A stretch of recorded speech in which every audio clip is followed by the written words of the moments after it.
Hello అండి, hi అందరికీ. ఇది వచ్చేసి మనము బోటింగ్ క్లోత్స్ని ఎలా స్టిచ్ చేయాలో చూద్దాము. ఒరిజినల్ క్లాత్ మీద పై వైపున లైనింగ్ పెట్టేసేసి మనం మిడిల్లో బాదం షేపు నెక్ డ్రా చేసేసుకున్నాం కదా, దాని మీద ఇలా స్టిచ్ రాని చేసేయండి. ఇప్పుడు మనం స్టిచ్ రానిచ్చాం కదా, ఒక పావించ కుట్టు పక్కన అలా వదిలేసి మిడిల్లో క్లాత్ని కట్ చేసేయండి. కట్ చేసిన తర్వాత మనకి టక్స్ పెట్టుకుందాము. టక్స్ పెట్టేసుకొని నెక్ని తిప్పేసుకోవచ్చు అన్నమాట. మీరైతే గమ్ అంటించకండి, గమ్ అంటిస్తే మనం తిప్పేయడానికి వీలుండదు అనమాట. నేను కదలకుండా క్లాత్ పిన్ పెట్టాను.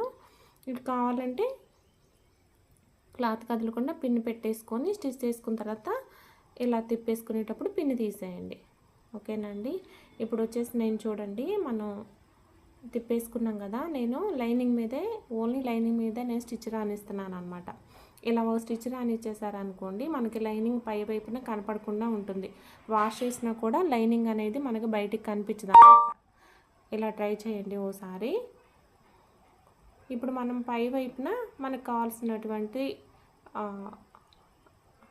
అంటే చిన్న కుట్టు పెట్టుకోవచ్చు, లేదంటే పెద్ద కుట్టు పెట్టుకోవచ్చు. చిన్న కుట్టు అయితే మనకి చక్కగా నీట్గా ఉంటుందన్నమాట. చిన్న కుట్టు పెట్టుకొని స్టిచ్ చేసేసుకోండి. లేదంటే మనకు కావాల్సి వస్తే మనం ఏంటంటే ఇలా తిప్పేసుకోకుండా పైపింగ్ కూడా వేసుకోవచ్చు అనమాట. మనకైతే ఇప్పుడు నెక్కు ఓపెన్ ఉండదు అనమాట, ఫ్రంట్ ఓపెన్ అండి.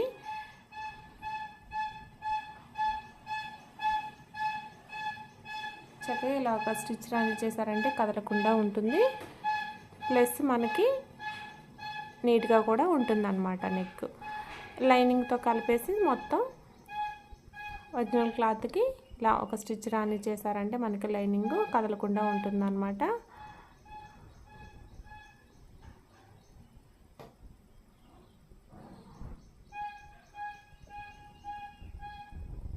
ఎందుకంటే గమ్ అంటించట్లేదు కదా, గమ్ అంటిస్తే మీరు తిప్పేసుకోవడానికి ఉండదండి. ఇదొకటి మీరు గమనించండి. నేనైతే ఫ్రంట్ పార్ట్ కూడా స్టిచ్ చేశానండి. మీకు నేను ఈ మిడిల్లో హోల్ ఎలా తిప్పేయాలనేది, తర్వాత పైపింగ్ ఎలా వేయాలనేది చూపిస్తున్నాను అనమాట. ఇలా వేస్ట్ క్లాత్ మొత్తం కట్ చేసేసుకున్న తర్వాత ఇప్పుడు మనము నడుం పట్టి వేసేసుకుందాము. నడుం పట్టికి వచ్చేసి 1.5 ఇంచులు తీసుకొని ఇలా జాయిన్ చేసేసుకోండి. మనం కావాలంటే ఇలా ఫోల్డ్ చేసుకొని కుట్టేసుకోవచ్చు నడుం పట్టికి. ఇప్పుడు చూడండి, ఫ్రంట్ పార్ట్ స్టిచ్ చేశాను కదా, జాయిన్ చేస్తున్నాను అనమాట.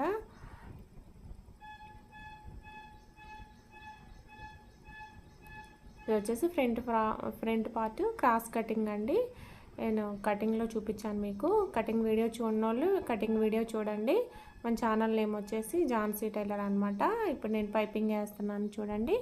పైపింగ్ క్లాత్ వచ్చేసి 1.5 ఇంచులు ఉండేటట్టు వెడల్పు చూసుకొని క్రాస్ కటింగ్ కట్ చేసేసుకోండి. పైపింగ్ క్లాత్ ఒక 1/4 ఇంచు ఖర్చుతో ఇలా జాయిన్ చేసేసేయండి. క్రాస్ పీసే తీసుకోండి, మనకు పైపింగ్ బాగుంటుంది అనమాట ఫినిషింగ్.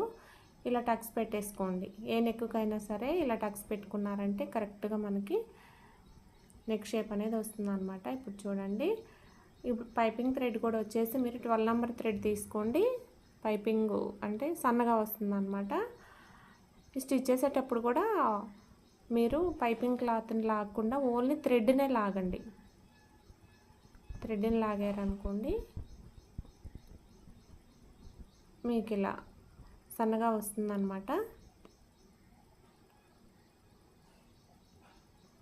కొత్తగా నేర్చుకునే వాళ్ళైతే చిన్నగా అంటే స్టిచ్చింగ్ చేసేటప్పుడు చిన్నగా కుట్టరానివ్వండి. అంటే దాన్ని ఏమంటారు, చిన్నగా కుట్టండి. చిన్నగా కుట్టారన్నాక మీకు థ్రెడ్ మీద సూది రాదనమాట. ఓకేనండి. తర్వాత మీరు అలవాటైనప్పుడు ఫాస్ట్ కుట్టుకోవచ్చు అనమాట. ఇంకా కావాలంటే చేతి పని చేసుకోవచ్చు, లేదంటే మనం మిషన్తో కూడా దీని మీద స్టిచ్ చేయొచ్చు అనమాట. మనకి చూసారా, ఓవరాల్గా అయితే బ్లౌజ్ ఇలా వచ్చిందనమాట.